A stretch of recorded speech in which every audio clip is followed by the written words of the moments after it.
Junior Mitrapur premier league season 2 अनुष्ठित। बालेश्वर जिला Nilagiri block अंतर्गत स्वर्णचूड़ा कॉलेज पड़ियाठारे junior Mitrapur premier league season 2 पंचम दिन क्रिकेट मैच उद्घाटन हो जाइछि।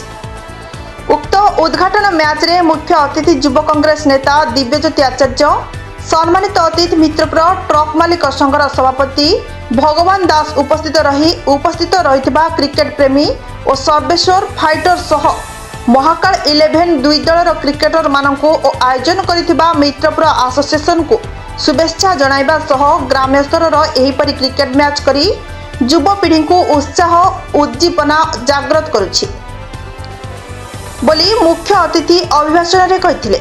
एवं यह द्वारा युव गोष्ठी समाज कल्याण दिगरे एहिपरि क्रिकेट मैच को निज रुचि भावे प्रत्येक खेलाड़ी खेलिबा द्वारा निज अंचल सह राज्य और देशर नाम को बजाय रखिबारे बोली सम्मानित अतिथि वक्तव्य देई उपस्थित रहितबा जनसाधारण क्रीड़ा प्रेमी मानक उत्साह करथिले।